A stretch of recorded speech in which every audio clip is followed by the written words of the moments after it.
Alexa, play the last sound. Disruptive technologies are here to stay, and Africa has every opportunity to take full advantage of some of these platforms.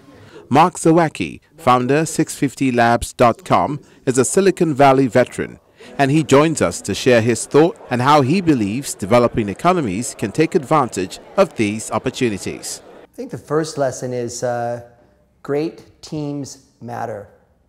It's not necessarily about the idea, but it's about the team. I would much rather see a really, really smart team with an okay idea than a really great idea with an okay team.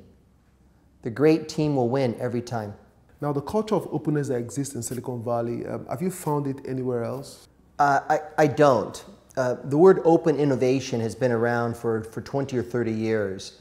And I think we're seeing a phase of open innovation that traditional companies don't even understand.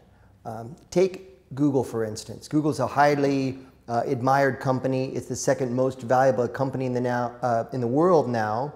And Google is practicing a form of open innovation that we've never seen before. Google is working in retail with Google Shopping Express. They're working on extending human life, the Google Calico project. They're working on broadband connectivity. We're going to use weather balloons in the sky instead of MTN to connect to the internet. They're working on a contact lens for diabetics to measure glucose monitoring via the contact lens. I know all of this because I've read about it online, not because they're my neighbors in Silicon Valley. They have a team called Google X, and they're openly innovating. They're openly talking about their future R&D. And I talk to big organizations around the world, and they admire Google, and they want to be like Google. They come and they do their innovation tours of Silicon Valley. And I said, be open like them. Here's one of the most successful companies in the world, second most valuable company in the world measured by market capitalization, that's openly discussing their advanced R&D projects.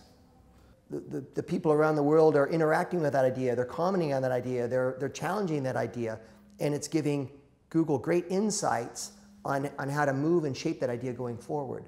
So again, back to the earlier comment, a great team with an average idea will beat every time a great idea with an average team. They're using the wisdom of the crowd to advance their idea. That's in my mind now the new frontier of open innovation. But Mark, on the flip side, don't you think it is scary to have companies that have become so powerful? I worry about that, and that's a very fair comment. The world's 5 most valuable companies in the world, the world's 5 most valuable companies are on the west coast of the US. Google, Apple, Facebook, Amazon, Microsoft. They're the 5 most valuable companies in the world. No longer is it oil and gas companies or financial services companies or pharmaceutical companies. Those used to be, in the top 10 historically, and now they're all so-called tech companies. I worry that they're amassing too much power. You certainly see it in the European regulatory environment, where they're beginning to challenge this notion that they ought to be broken up, they ought to be torn into pieces. This has historically been a pattern of European regulators. 30 years ago, they thought IBM was too big and powerful. 20 years ago, they thought Microsoft was too big and powerful. And now they believe that Google and Facebook and Apple are too big and powerful.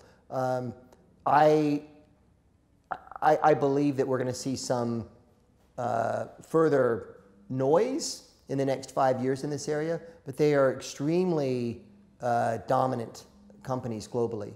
So let's look around the issues surrounding singularity, AI, machine learning, quantum computing, and all the other disruptive technologies. Are you scared?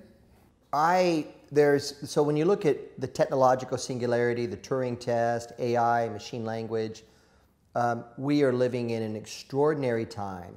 25 years ago, there was no internet, there was no mobile phones, and in 25 years from now, in a short period of 50 years, which we're right in the middle of, we are going into an environment globally that most people don't understand.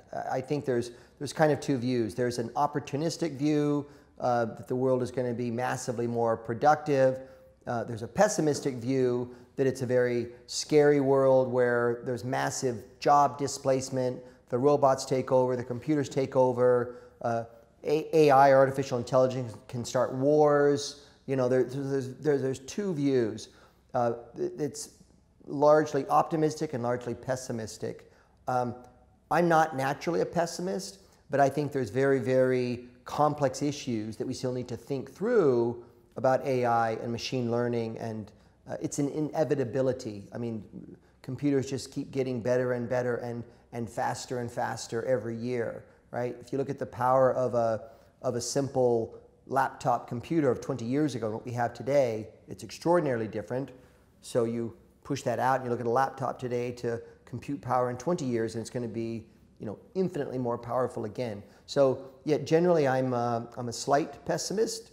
I think there's many issues to be thought through that we don't have the answers to yet. I heard a really good analogy. Imagine in 20 years that we'll be able to create computers with an IQ of 5,000 and they'll be cheap, right? We'll have hundreds and hundreds of computers that are readily available with an IQ of 5,000. It's a challenging environment where we haven't thought through the political, the regulatory, the commercial issues. I'm wondering, I want to get your opinion. Do you think Africa is ready for a world where